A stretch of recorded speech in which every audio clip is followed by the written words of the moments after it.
posibilidad ng tagumpay o kabiguan, ng ligaya o lungkot. Kaya marapat lamang na tanggapin si Jesus bilang tagapagligtas at Panginoon. At matapos yun ay panariwain ang katapatan at paglapit sa Kanya bawat araw o day by day. Ang day by day ay naglalayong umalalay sa pang-araw-araw na pamumuhay. Narito po si Kuya Ed Lapis sa mensaheng pinamagatang Not Only Abraham.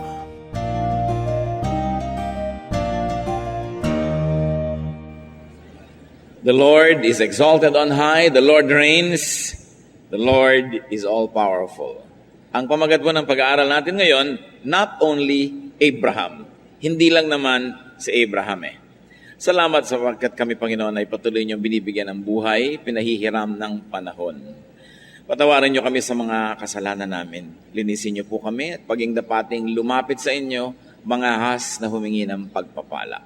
We ask you, Father, to sit on your throne of power and dispense blessings to your people. Forgive us our sins, cleanse us, empower us, heal us. Speak in power and majesty. Teach us to learn from your word. In the name of your Son, Jesus, we pray. Not only Abraham. Genesis 22, 1-2, ang walang kamatayang kwento ng pagsubok kay Abraham. Sometime later, God tested Abraham. He said to him, Abraham, here I am, he replied. Then God said, take your son, your only son Isaac, whom you love, and go to the region of Moriah. Sacrifice him there as a burnt offering on one of the mountains I will tell you about. So God tested Abraham. There was no explanation why. Maraming ginagawa po ang Diyos na nakasulat sa Biblia ang hindi naman ipinaliliwanag ang dahilan. Pero mabigat ang pagsubok na dumating kay Abraham. Alam nating lahat ang kwento. Si Abraham ay napakatanda na, wala pang anak sa kanyang asawa na si Sarah. Pero pinangakuan siya ng Diyos na siya ay magiging ama ng isang malaking bayan. At siya ay halos nawala na ng pag-asa. At nung nagkaanak siya, si Isaac, ay ngayon naman hinihingi ng Diyos na ialay sa kanya sa altar, sunugin doon. Nung pong mga panahon na yun ay uso ang nagsusunog ng anak sa mga altar as an offering, but not among the people of Yahweh, not among the people of God, the God of Israel. Kaya kakaiba ang utos na ito ng Diyos. Ito yung ginagawa ng mga iba ang mga pananalig at iba ang relihiyon. Naghahagi sila ng mga bata sa apoy, pumapatay sila ng mga dalagita sa mga templo nila, pero hindi ito nangyayari sa bayan ng Diyos. Ngayon, sa kauna-unahang pagkakataon, humingi ng ganitong hain ang Diyos. Walang nauna kay Abraham para pagkuhanan niya ng halimbawa o lakas ng loob. Hinihingi, ang kaisa-isa mong anak na si Isaac ay ihain mo sa akin. At ayon sa mga pagsusuma ng mga scholars, maaaring anywhere from 13 to 15 to up to 27 years old si Isaac nung hinihingi na yon ng kanyang Diyos. At sinabi, give to me your only son. Ang linaw-linaw. Pero alam naman natin na may anak naman si Abraham na si Ishmael. Nauna pa, anak niya sa katulong nila. Dahil nga hindi siya magkaanak, gumawa ng paraan yung sarili niyang asawang si Sarah. Sabi, anakan mo na lang ang katulong ko nang magkaroon ka ng anak. At yun ay isa ring practice nung panahon na yun. Sapagkat mahalaga sa kanila na magpatuloy yung lahi. Kung talagang hindi magkaanak yung tunay na asawa, yung katulong nun ay ibinibigay mismo nung babaeng amo doon sa kanyang asawang lalaki. Pero ang ibinibilang talaga ng ni Yahweh na anak na bibigyan ng mana at anak sa kasunduan, son by covenant, itong si Isaac. Kaya mahalaga ang papel nito sapagkat sa kanya dadaan ng maraming lahi na magiging kaapu-apuhan ni Abraham. Tapos ngayon hinihingi ng Diyos. Sabi niya, give to me your only son, the son that you love. Hindi minaliit ng Diyos yung hinihingi niya, lalo niyang pinalaki. Sabi niya, yung mahal mo. Siyempre, pagka mahal, mahal ang handog. Sa atin kasi, mahal, Ibig sabihin nun, love at saka expensive, magkasabay. Yung mura, yung minumura ka, at saka yung mumurahin ka, isang word din yun. Pero ito, hinihingi yung mahal na anak.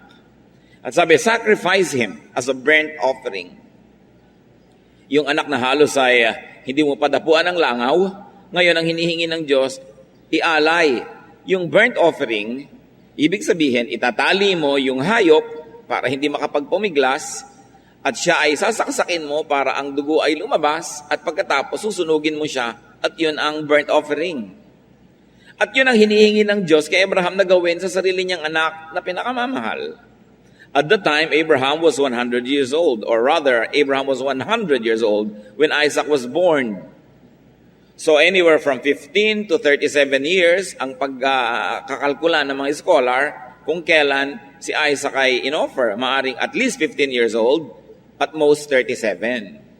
Kaya sabi, yung edad na yan, di siyempre taong-tao na, kompletong-kompleto na, mahal mo na, nabubuo na yung pangako, kita mo na yung kakahinat na ng pagkatao nito, tapos doon pa hihingin.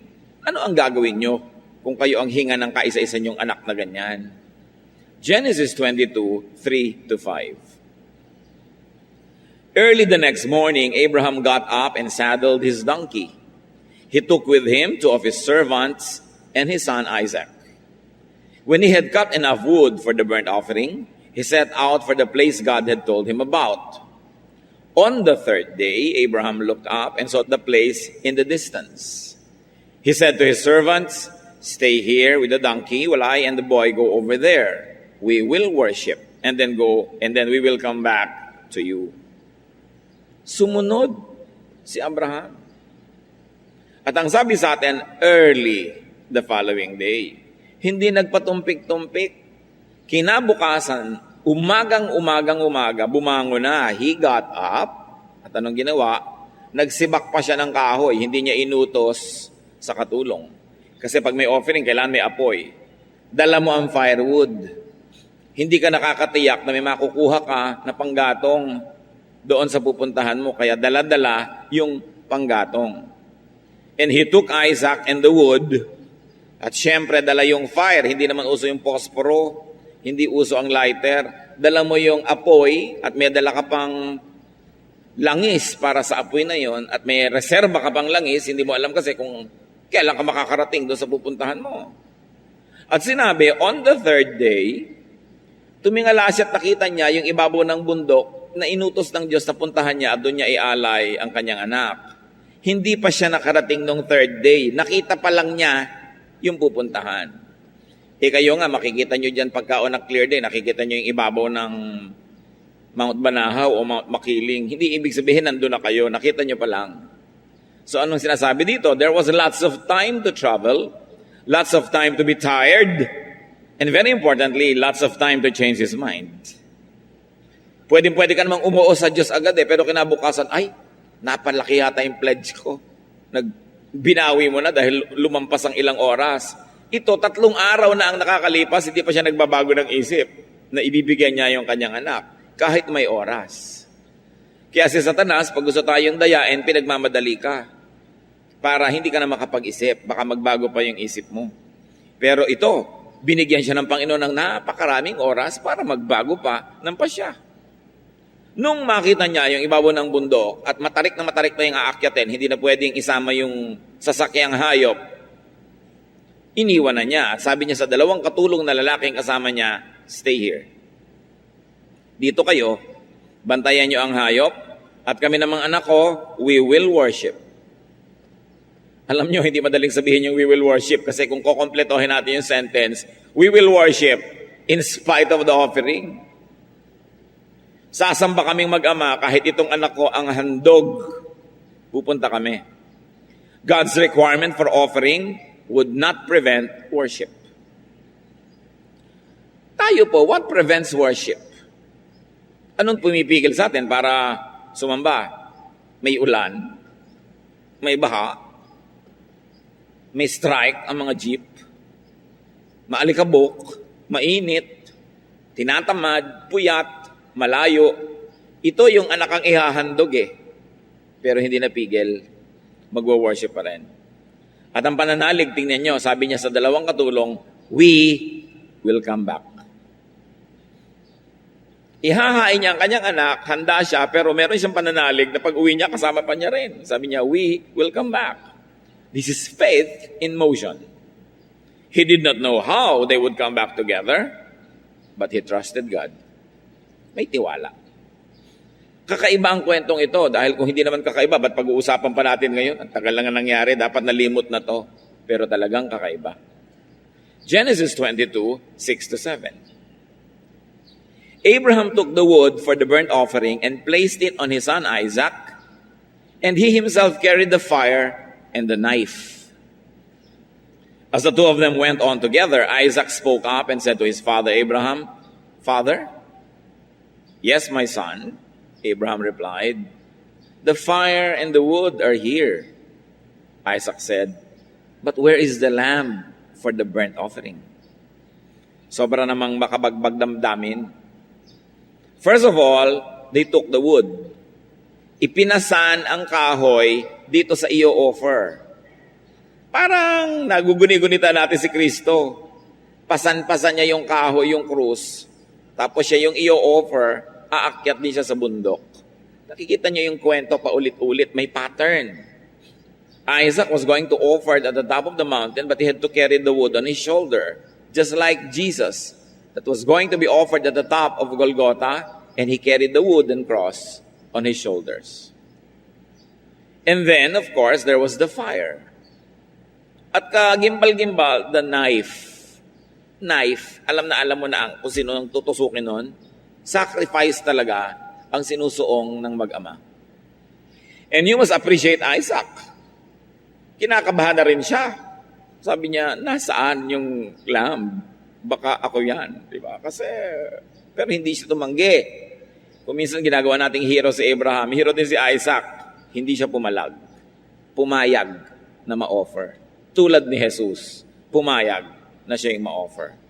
The question was, where is the lamb? This is really the testing of Abraham. Talagang malaking test. Kung test, yung sinabi ng Panginoon, ialay mo ang iyong anak, mabigat ding test yung anak ang nagsabing, nasan po ang ating iaalay? Mahirap yun. Alam nyo yun, lalo kayong mga magulang. Genesis 22 verse 8. Abraham answered, "God himself will provide the lamb for the burnt offering, my son." And the two of them went on together. God himself will provide, sabi ni Abraham, once more, faith. Now, it was not only Abraham, but also God that was being put to the test. Tinest ng Diyos si Abraham, so far pasado hindi tumanggi, lumakad, dala ang anak, bit-bit ang anak. Pero ang sabi, ang Diyos ang magbibigay ng i-offer natin anak. Halika, let's just do it. Pero problema yan ng Diyos dahil sumusunod ako sa Kanya. Diyos ngayon ang nasa testing table. Ang Diyos naman, ang hinahamon nga tayo, nasubukan siya. Sa Malakay 3:10-11, when God asked for another offering, yung mga tithe, sabi niya, subukan niyo ako, test me. Sabi niya, verse 10, bring the whole tithe into the storehouse, that there may be food in my house. Test me in this, says the Lord Almighty, and see if I will not throw open the floodgates of heaven and pour out so much blessing that you will not have room enough for it. I will prevent pests from devouring your crops, and the vines in your fields will not cast their fruit, says the Lord Almighty. Sabi ng Panginoon, o sige, dalhin niyo ng buong buo ang inyong mga ikapo at subukin niyo ako kung hindi ko ibalik sa inyo ng sobra-sobra pa. Kung farmer kayo, hindi ko papayagan na puntahan ng peste ang inyong mga tanim. Kung kayo ay trader, hindi ko kayo hahayaan malugi. Kung kayo ay nagtatrabaho, kayo aking pagpapalain. Sabi niya, test me. The Lord does not mind being tested. So, ano ang sinasabi niya dito kay Abraham? Give to me, and you will see if I'll give it back to you. Ang sinasabi dito sa Malakay 3:10-11, give to me and you will be a winner, not a loser. you will gain, not lose. Yun ang hamon. Sumunod si Abraham, so far pasado, ang Diyos ngayon ang under the test. Genesis 22, 9-10. When they reached the place God had told him about, Abraham built an altar and arranged the wood on it. He bound his son Isaac and laid him on the altar on top of the wood. Then he reached out his hand and took the knife to slay his son. Hindi ito bluff. He built an altar. Nagtumpok-tumpok siya ng mga bato, yung altar ng mga bato kasi it's a place for offering. He arranged the wood, bound Isaac, and laid him on the wood. Puro trabaho, napansin nyo? Mula pa kanina, trabaho na yan Inutusan, bumango, nagsibak, nagdala ng apoy, kahoy, naglakbay, umakyat ng bundok, gumawa ng altar, inayos ang kahoy, itinali si Isaac, inihiga doon sa mga kahoy, and now he took the knife. Gagawin talaga. Suspense.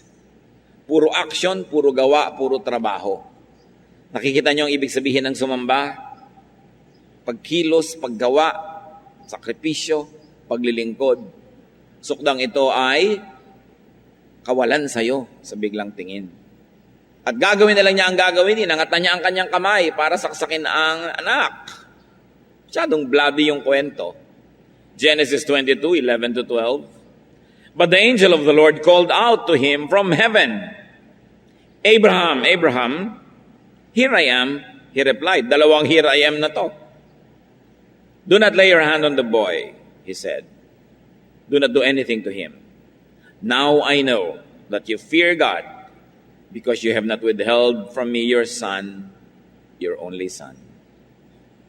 Kanina pa, nagsisimula pa lang yung kwento, alam na naman natin yung ending kaya hindi tayo masyadong nangamba. Pero nung nangyayari tong kwento na to, hindi alam ni Abraham ang ending. Magkaiba yon. Hindi niya alam kung saan pupunta yung usapan. But God stopped the sacrifice.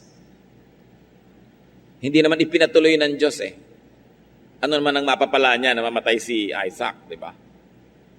God knew that Abraham feared God and that Abraham would not withhold his only son from God. Iyon ang napatunayan na hindi naman pala ipagkakait ni Abraham maging ang kanyang kaisa-isang anak na ito kung hihingin ng Diyos. Ipinatigil ng Diyos nung talagang nakaakma na gagawin. Genesis 22, 13-14. Abraham looked up, and there in the thicket he saw a ram caught by its horns. He went over and took the ram and sacrificed it as a burnt offering instead of his son. So Abraham called the place, the Lord will provide. And to this day, it is said, on the mountain of the Lord, it will be provided. So a ram by its horns, caught by its horns, was in the bush. Meron ngayong isang hayop na bagay na ialay na matapos ibaba ni Abraham ang kanyang tingin, napatingin siyempre siya sa langit nung may tumawag na boses, pagtingin niya sa baba, meron isang hayop na yung kanyang mga sungay ay napulupot doon sa mga tinik. Hindi siya makaalis kasi yung sungay niya nagkabuhol-buhol kasama nung halaman. At yun ang kinuha ni Abraham para ialay. A ram in the place of Isaac. Tulad ni Jesus in our place. May replacement. At sabi niya, tinawag niya ang Diyos na Jehovah Jireh. The Lord will provide. Or translated another way, the Lord has seen. Nakita na ng Panginoon ang kanyang puso, nakita ng Panginoon ang kanyang katapatan, nakita ng Panginoon ang kanyang pangangailangan, nag-provide ng isang hayop. So, ano nangyari sa pananalig ni Abraham na kanina pa natin sinusuri? Abraham's faith materialized. Abraham's prophecy was realized. Yung sabi niyang, the Lord will provide, natupad. Careful with words, brothers and sisters. They have a powerful way of becoming true and becoming real. Kaya kung laging negative ang sinasabi niyo sa buhay niyo, natutupad, nangyayari, Huwag lagi niyong pinipintasan yung asawa ko. Naku, yung asawa ko naman yan, hindi yan thoughtful, ba't ganyan, wala naman yung iniisip. Ganun, lalo ang nangyayari, sinasabi niyo eh. Naku, yung anak ko na yan, mahina ang utak niyan, walang pag-asa, natutupad. Kaya pinabantayan natin kung anong sinasabi. Kanina pa, walang sinabi itong sa Abraham, kundi positive. Sabi niya, the Lord will provide. The Lord will provide. O di, nag-provide nga ang Panginoon. Alangan namang naniniwala ka sa Kanya, tapos mapahiya siya. Nananalig ka pala, papayag ba ang Diyos na siya'y mapahiya? Umaasa ka sa Kanya, sumasandal, tapos hindi pala pwede sandalan. O, kaya natupad, kasi nananalig. Genesis 22, 15 to 18. The angel of the Lord called to Abraham from heaven a second time and said, I swear by myself, declares the Lord, that because you have done this and have not withheld your son, your only son, I will surely bless you and make your descendants as numerous as the stars in the sky and as the sand on the seashore. Your descendants will take possession of the cities of their enemies, and through your offsprings, all nations on earth will be blessed because you have obeyed me. Pinatibay pa ng Diyos yung dati na niyang binitiwang salita, ngayon sinamahan pa ng sumpa. Sabi niya, I swear by myself. Siyempre, wala nang pwedeng sumpaan ng Diyos kundi sarili na niya kasi siya na yung pinakamataas eh. So what were the consequences here? Because Abraham obeyed, God sealed His promise with a swear, no? Na ibe-bless niya hindi lang si Abraham, hindi lang si Isaac, kundi ang kaapu-apuhan ng mga ito. Pero ang sabi niya, bakit niya ibe-bless? Because you have done this. You have not withheld your son. Blessing was received when Abraham gave his best. Pwede naman sigurong sabihin ni Abraham, nung sabi ng Diyos, mag-alay ka, baka po pwede si Sarah na lang ang ialay. Di ba? Hindi naman niya inialok si Sarah. Baka pwedeng katulong na lang namin. Baka pwedeng mga baka na lang, kahit pinakamatatabang baka. No, God wanted His best. And He gave His best. Mga kapatid, makinig kayo mainam. May nadiskubre si Abraham sa nangyaring yon. At dapat madiskubre din natin, whatever is offered on God's altar cannot really be lost. Yun ang kanyang napatunayan. Nang anumang bagay, sino man, anuman, pag ibinigay mo sa Diyos, hindi pwedeng mawala. Lalong bumabalik. Lalong dumadami, lalong umiinam. Kaya ang tanong naman ngayon, what is your best? Ano kaya ang hinihingi sa akin at sa inyo ng Diyos na best talaga natin? Do you give your best to God? Do you place your best on God's altar? O yun lang second best? Yun lang third best? Yung mga pwede nang mawala, okay lang. Ano ang binibigay natin sa Panginoon? Sabi sa Luke 6:38, give, and it will be given to you. A good measure, pressed down, shaken together, and running over will be poured into your lap. For with the measure you use, it will be measured to you. Magandang sariwain ang kahulugan nito eh. Sabi niya ng Luke 6:38, magbigay ka sa Diyos at ibibigyan ka ng Diyos ng siksik, liglig, umaapaw. Bakit ganon?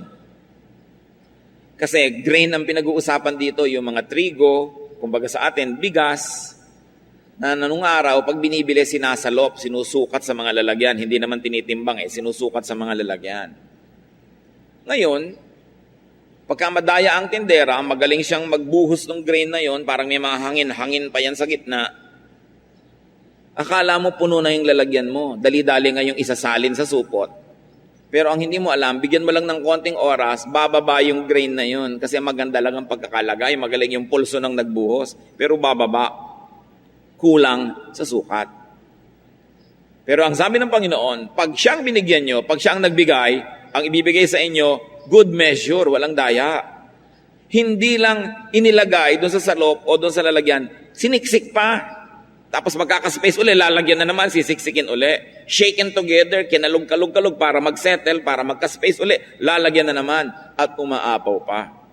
At sabi, it will be poured into your lap. Why lap? Kasi nung araw, mahahaba ang damit ng tao, babae at lalaki. Pag bumibili ka ng grain, wala namang supot. Kukuhanin mo laylayan ng damit mo, itataas mong ganyan, na nagkakaroon ng supot, na ginawa ng yung damit, na hawak mo yung laylayan, at doon ilalagay yung binili mo. Kaya it will be poured into your lap. No? At sabi, umaapaw, hindi mo madala. Yan ang pangako ng Diyos sa nagbibigay sa Kanya. Nang aliman ang hinihingi niya. Ha? A son He gave, a son He received back. Iyon ang naranasan ni Abraham.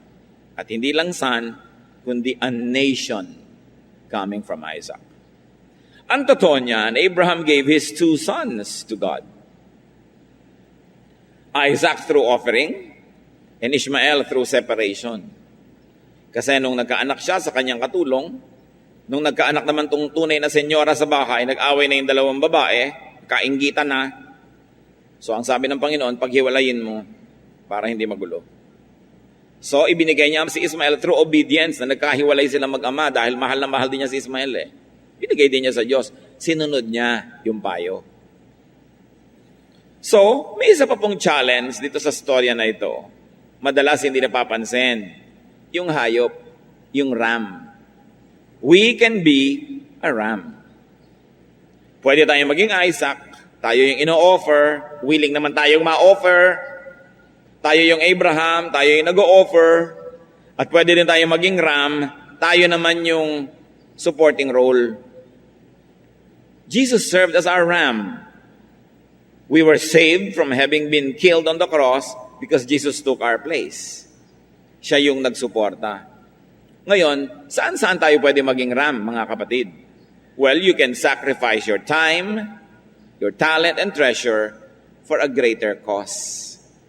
Siyempre, yung ram, eto naman si Isaac, merong malaking misyon na maging father ng isang buong bansa, alangan namang mamatay yun, hindi natuloy yung pangako. So yung ram na lang ang umako. Tayo man, pwede nating ibigay, hindi naman kailangan siguro yung buong buhay natin. Pero yung ating panahon, ating mga runong at galing, ang ating mga kayamanan, for a cause greater than our own mundane existence. May mga adhikain, may mga gawain na higit na mahalaga kaysa sa mga personal lang nating kagustuhan. At kung yung mga mahahalagang gawain na yon ang ating sinusuportahan, binibigyan ng ating panahon, warm body ng ating service, ng ating support, nagiging ram tayo. We take a supporting role, but we allow an Isaac to live and do his role by taking on the more difficult task. At ikaw yung umako. You can sacrifice yourself for a greater personality, for a greater servant of God.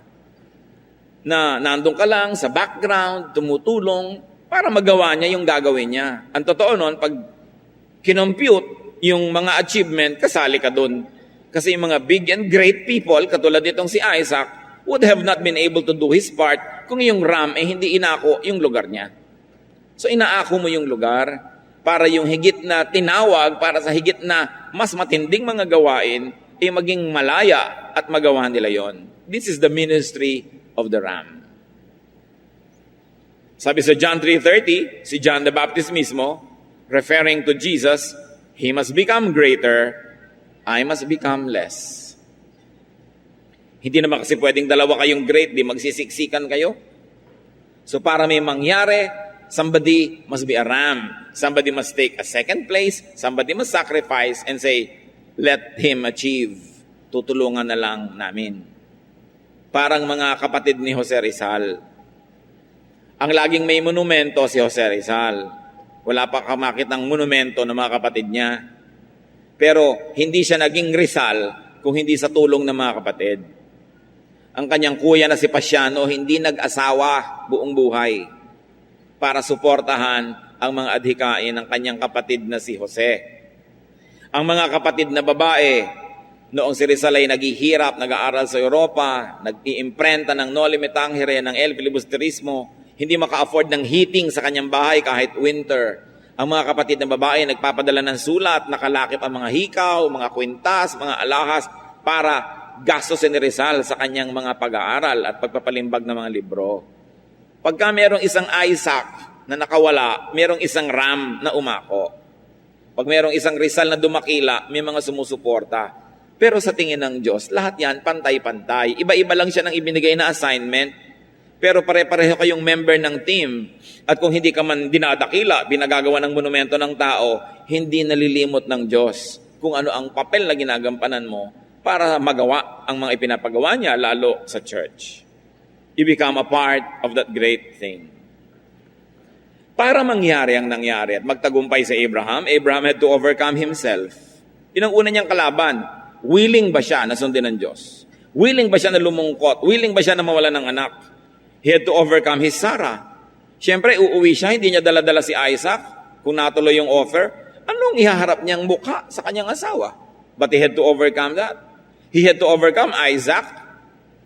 And he had to overcome his servants. Nakita niyo't iniwan niya yung dalawang katulong na lalaki, malayo pa lang, kasi baka siya pigilin. Kasi niya, dito kayo, babalik na lang kami. He had to overcome his old age. 115 o 137 years old. Naglakad pa ng kalayo-layo, dala-dala ang lahat ng mga bibigat na mga kagamitan. He had to overcome time. Ang tagal naman mula nung pumayag siya at natupad, ang tagal pa rin. He overcame distance and fatigue. And he had to overcome everything in order to offer Isaac to God. What does God want from you? Naging malinaw na po ba sa atin mga kapatid kung ano ang hinihingi sa atin ng Diyos? Hindi naman kay Abraham lang yan Kaya nga nasulat yung kasaysayan para kapulutan natin ng aral. Dahil tayo man tinatawag ng Diyos sa mga dakilang sakripisyo. What sacrifices required of you? What tests must you pass? Who and what must you overcome to obey God? At tanong din naman siyempre, kakambal niyan, what blessing awaits you if only you would pass the test? Matapat ang Diyos. Hindi niya binibigo ang matapat din sa Kanya. Pero ang nakakapagpatunay lang ng katapatan ng Diyos ay yung sumusunod. Yung walang alinlangan, walang pasubali, walang pagpipigil na sumusunod sa Diyos. 2 beses tinawag ni Abraham. Si Abraham tinawag ng Diyos. 2 beses ang sagot niya, "Here I am." Makabuluhang mga salita. Hindi lang yan description of geographical position or location. It's a position of the heart that says, "Here I am, I'm willing to obey." Maraming pagpapala na nais ibigay ang Diyos, subalit hindi niya ipinaliwanag, pero mahilig siyang magbigay ng test. Ipasa natin yung mga test na yan. Huwag natin siyang pagdamutan ng ating panahon, ng ating paglilingkod, ng ating mga tinatangkilik, ng ating mga kayamanan, kasi marunong siya magsukli. At kahit hindi pa man siya magsukli, nauna na siya nagbigay. Halimbawa, si Isaac, natuloy na inoffer, kinuha nga niya, di ba, naipahiram na naman niya ng 15 years o 27 years. Nauna na siyang nagbigay, kaya siya may hinihingi. Lahat naman ang hinihingi natin ng Diyos sa atin, naibigay na niya muna Dahil pinanganak naman tayo, wala tayong dala, kahit ano. So anong mapapala ng isang taong, pati ang Diyos ay inuutakan niya, tinatanggihan, tinatakasan. Tulad ni Jonah, nasuong lang sa bagyo, inihagi sa tubig, nilulo ng isda, sa kaduluduluhan, sumunod din naman. Kasi hindi ka man pwedeng manaig at di pwedeng di ka sumunod. And it is so much sweeter that your initial reaction is to obey, to follow, and to believe. Magbulay-bulay tayo at hingin natin sa Diyos, ano ba ang kinalaman niyan sa buhay ko? Ama namin sa langit, alam namin ang mga kwentong ito ay nasulat para sa aming kapakinabangan, para kami ay magabayan, maturuan, matapunan ng liwanag. Ang dalangin namin, O Diyos, ituro mo sa bawat isa kung ano ang personal message mo. Maging malinaw sa amin kung anong hinihingi mo, anong mga pagsubok ang dapat naming ipasa. Kami ba ay magiging Abraham na magbibigay ng mahalaga sa amin? Kami ba ay magiging Isaac na papayag na kami yung masuong doon sa pag-aalay at kami ang masakripisyo? Kami ba yung ram that will take the place of Isaac so that he could do great things? Kami ba yung Sarah na papayag na dali ni Abraham ang aming anak para dalin sa Diyos? Sino kami doon, Panginoon? Magbulay-bulay tayo mga kapatid sa ilang saglit, hinga ng Diyos ng personal na mensahe at gabay sa buhay.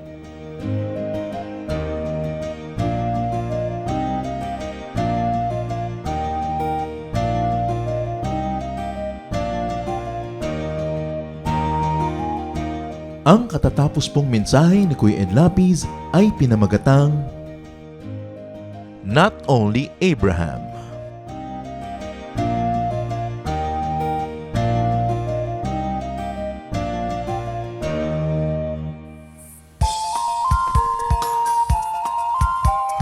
Ako po si Pastor Jerry Salvador at inaayahan po namin kayo na dumalo at makisaya sa Jesus Celebration sa ating Day by Day Gatid Jesus Ministries tuwing linggo sa ganap na ikasyam ng umaga sa Gatid, Santa Cruz, Laguna.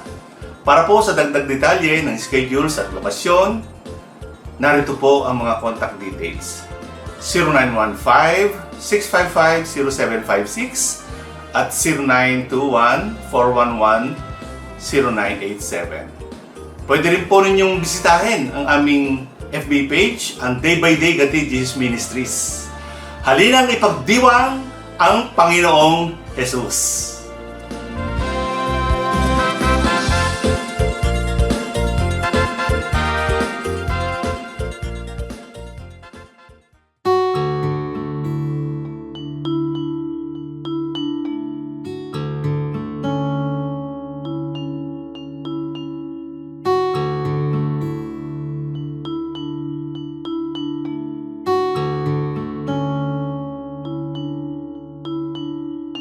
Pagmamahal mo sa akin, o kahirap malirik. Dating sarado ang isip kay kitig. Mulian kang nakilala, ang pananaw na wasto. Sa kapwa-tao, nais mo. O Jesus, ang iyong pag-ibig ay hindi nagtatangi. Puso ko ay nagpupuri, tingin pagluwalhati sa paglakbay sa aking buhay. Di na nga maliligaw, puso ko man maging isip, tigib lagi ng pag-ibig.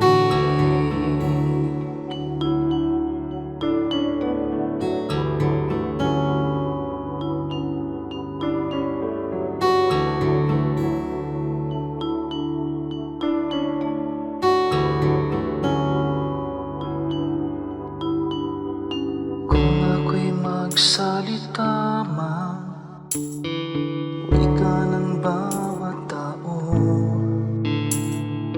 Kung pag-ibig ay wala, tila batingaw.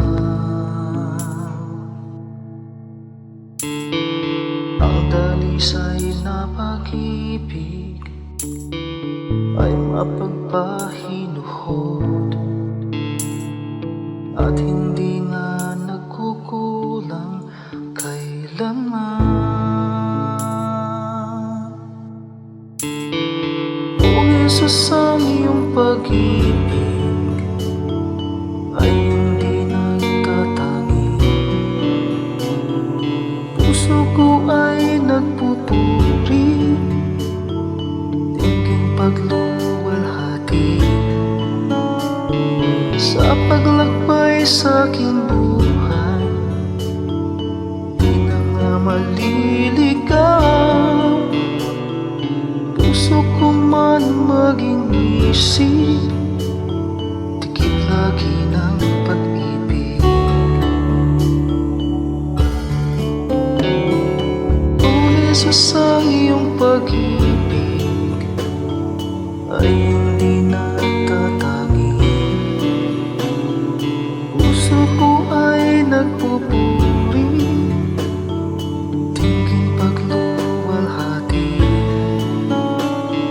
sa paglakbay sa aking buhay. Di na nga maliligaw, puso ko man maging bisig, tikit lagi ng pag-ibig. Puso ko man maging bisig, tikit lagi ng pag-ibig.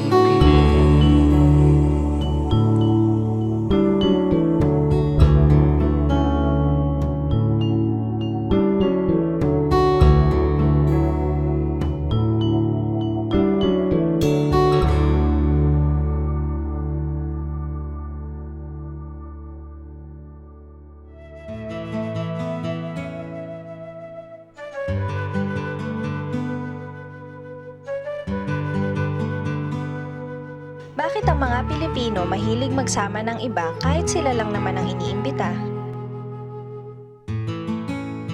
Sobra kasi tayong mapagmahal, hindi natin kayang tiisin na mag-enjoy na masarap na pagkain o kaya ay masayang event na hindi natin isinasama yung mga mahal natin sa buhay.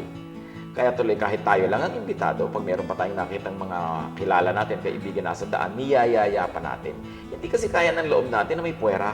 Dapat lahat kasali. Kaya kung ako ba nagdadala ng bisita dun sa pupuntahan ko, okay din naman sa akin na yung aking bisita may dala ding iba. It is an unwritten social contract na wala tayong ipupwera dahil tayo yung mapagmahal.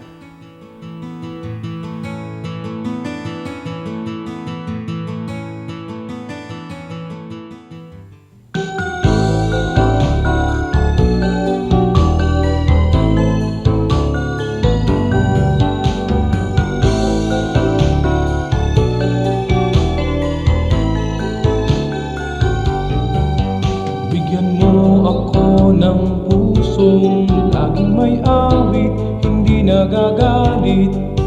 At ituro mo sa aking buhay kung paano umibig sa aking kaaway. Kahinahunan, kahinahunan, kahinahunan yung ibigay. Kahinahunan, kahinahunan, bunga ng espiritong buhay. Kahinahunan, kahinahunan, kahinahunan yung ibigay. Kahinahunan, kahinahunan, bunga ng espiritong buhay. Bigyan mo ako ng pusong napaaawat, nagpapatawad, upang di ako mapaaway. Hinahon ng puso'y aking kaagapay. Kahinahunan, kahinahunan, kahinahunan yung ibigay. Kahinahunan, kahinahunan, bunga ng espiritong buhay. Kahinahunan, kahinahunan, kahinahunan yung ibigay. Kahinahunan, kahinahunan, bunga ng espiritong buhay. Kahinahunan, kahinahunan,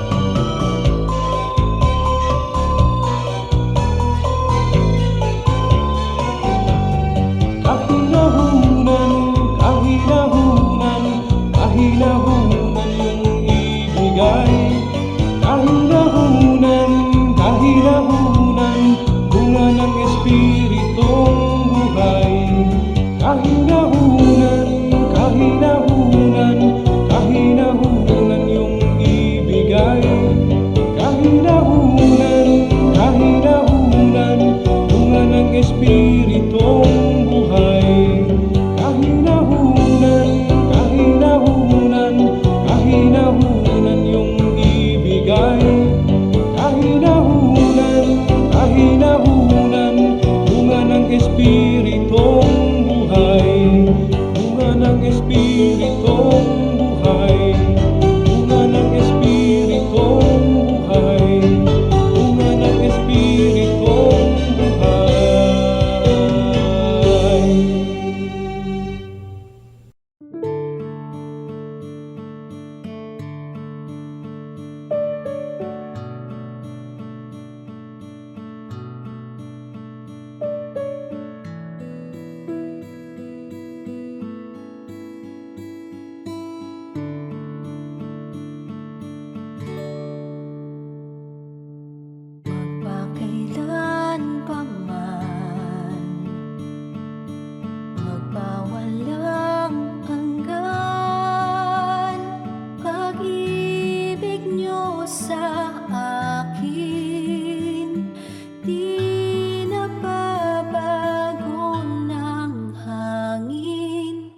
kahit saan pa man, kahit na sino man, kayo'y sa aming piling, di man maabot ng damdamin.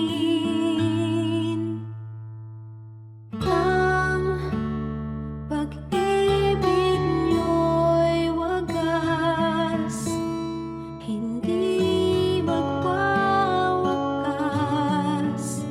Ako ay niligtas.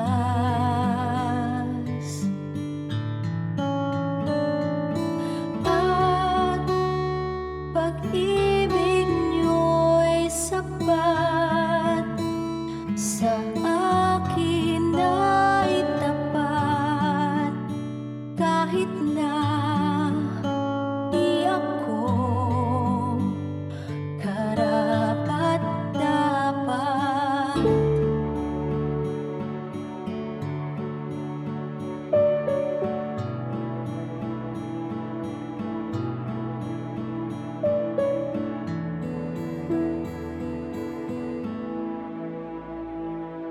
Magpakailan pa man,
ang mga Pilipino hindi humihiwalay sa pamilya kahit may asawa na?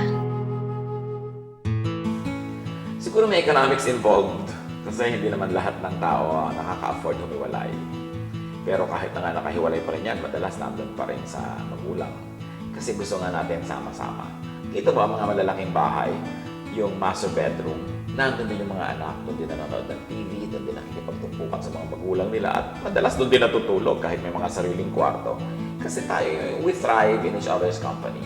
We love to be surrounded by people. At kasama na dyan yung kahit may asawa na nandun pa kasi gusto ng mga lola, yung apo nila nandun. Gusto lang nakikita yung mga mahal nila sa buhay. At lalo kung tumatanda na yung mga magulang natin, gusto rin natin naalagaan sila.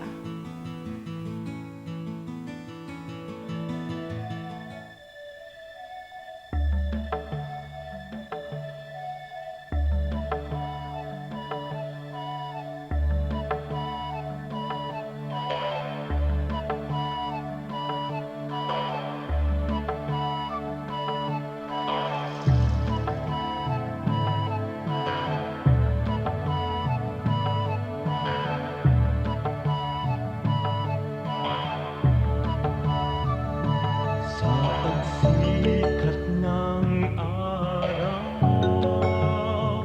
hanggang sa paglubog nito, ngalan ni Jesus papupurihan.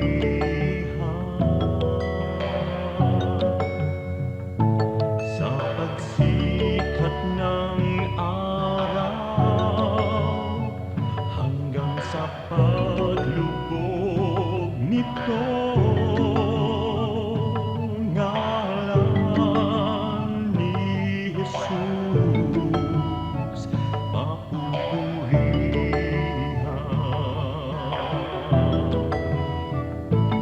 Sambahin ka, O Diyos. Daikon ka, Jesus. Daydayawan ka, O Apo Diyos, sa lahat ng panahon. Sambahin ka, O Diyos. Kaluhuran ka, Jesus. Sa lahat ng dako, papupurihan ka.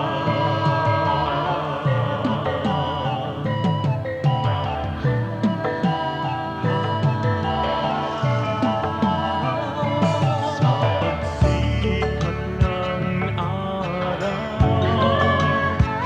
hanggang sa paglubog nito, ngalan ni Jesus papupurihan.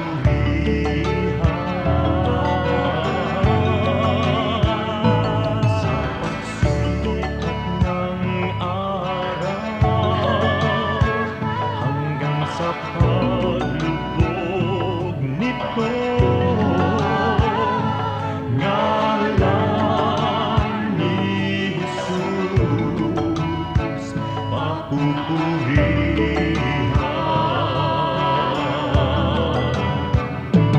Sambahin ka, O Diyos.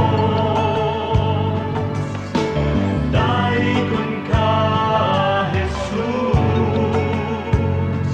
Daydayawan ka, O Apo Diyos, sa lahat ng panahon. Sambahin ka, O Diyos. Kaluhuran ka, Jesus. Sa lahat ng dako, papupurihan ka.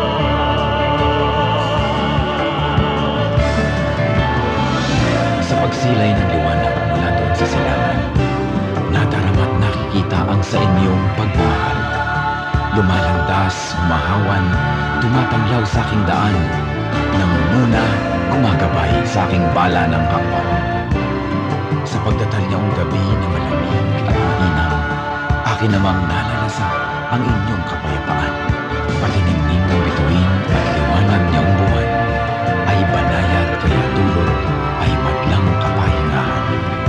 Sa gabi man o sa araw, sa dilim man o liwanag, kayo ay aking kapiling sa lahat ng kalagayan. Ako'y hindi natitiis, ako'y hindi iniiwan, kaya lubos na papuri ang sa inyo'y aking alay. Sambahin ka,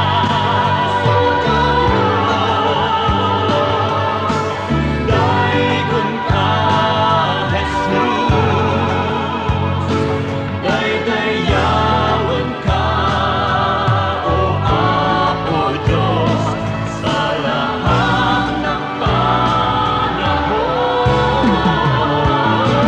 Sambahin ka, o Diyos, kalugurang dakha, Jesus,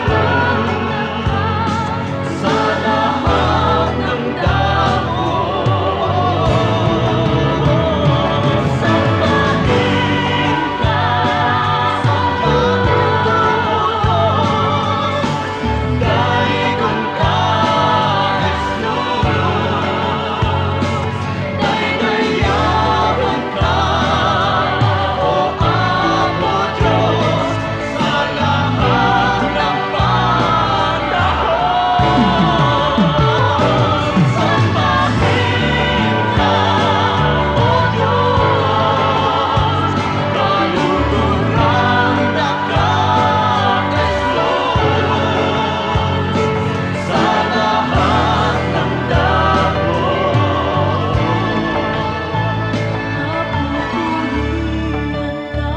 Papurihan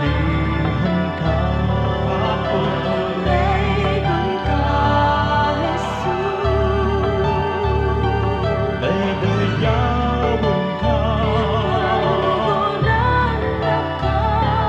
sambahin ka, o Diyos.